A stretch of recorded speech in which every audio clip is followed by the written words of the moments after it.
I'm making the LAUSD coffee cake for my wife's coworker, and the first step we're gonna do is set our oven to 350.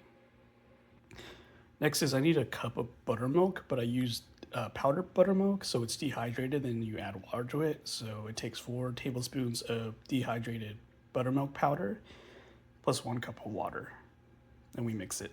Then we're gonna add 1 egg into the buttermilk powder. And then the recipe doesn't call for it, but I do add vanilla. You can do vanilla extract. I have the vanilla bean paste from Trader Joe's, which I really like. So I'm gonna add about a 1/4 teaspoon of this into here. So I have the buttermilk, 1 egg, and then a 1/4 teaspoon of vanilla bean paste. I'm just gonna stir this up. Because you have the egg in there, it should have this like yellow consistency now. In a mixing bowl, we're gonna add the first 6 ingredients of the recipe. So that's gonna be flour, brown sugar, nutmeg, cinnamon, salt, as well as it's a salad oil. So for salad oil, you can use vegetable oil or canola oil. So here is 2.5 cups of flour, 1 cup of brown sugar packed. If you don't know what that means, basically as you're putting the brown sugar in here, you're like pressing it in to make sure that it's all filled in. And then we're adding the granulated sugar or white sugar. So this is 1/2 cup. And then it calls for 1 tablespoon of additional white sugar. So a lot of sugar in this recipe. A teaspoon of salt. It doesn't specify what salt. I'm using kosher salt. And then it asks for a teaspoon of nutmeg. I have less than a teaspoon just because this nutmeg specifically has a really strong, distinct flavor. So I put a little bit less than usually would call for this recipe for this specific nutmeg. And then at this point, we have 5 of the 6 ingredients. The last ingredient is the salad oil. I'm actually gonna mix these dry ingredients first before I add the salad oil in. And that's kind of what your dry ingredients should look like. Just give it a good mixing, make sure everything's incorporated. If your brown sugar has some lumps in it, go ahead and like smash those in a little bit. Like that. So here is my canola oil. I'm using as salad oil, and I'm putting in 3/4 cup into a measuring cup, a liquid measuring cup.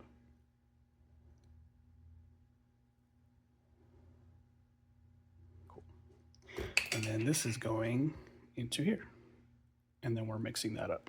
And this will create like a crumbly consistency.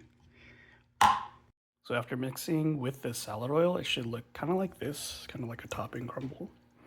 You want to make sure that you get all the ingredients incorporated. So like really get it into the bottom of the bowl, make sure there's no remaining flour or things like that that are unmixed. And then what you're going to do is take 1/2 cup of this and reserve this because this is going to go on top of the coffee cake to give it that crunchy crumble topping.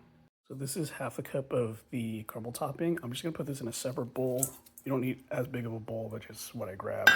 And then you're gonna add 1/2 teaspoon of any cinnamon you have. I happen to have the Costco one, the Saigon cinnamon ground. Any cinnamon works for this recipe though. And then you throw it in here. And then you want to go ahead and mix this as well to get that cinnamon flavor incorporated. And that's what it should look like. Basically the crumble topping with some brown mixed in is the cinnamon. Now back to here, we're gonna add the remaining ingredients on our ingredient list, which includes the baking soda, baking powder, and then remember at the beginning of this video, I had the buttermilk and egg, and I also added vanilla extract to that. That's also gonna go in here. So what I'm gonna do first is add the baking soda and baking powder, so a teaspoon of each, and then we're gonna pour in that buttermilk mixture, and then we'll mix this all together to get you your batter for your coffee cake, and we're almost done here. This is a teaspoon of baking powder going in. Teaspoon of baking soda also going in. Before I dump in my buttermilk, I'm just gonna go ahead and mix this in as well. Incorporate the baking soda and baking powder into my mixture.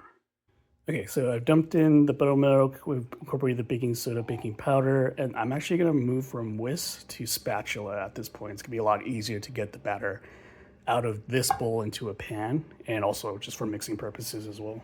So here's my spatula. We're just gonna go ahead and incorporate all of this into its nice batter, essentially. I'll come back with that. So with this, it should look like this. You don't want to overmix or undermix, so make sure you're going in and kind of folding the batter around, getting to the bottom of the bowl, making sure that everything is getting nicely incorporated. And you have your batter now. So this can now go into a greased pan.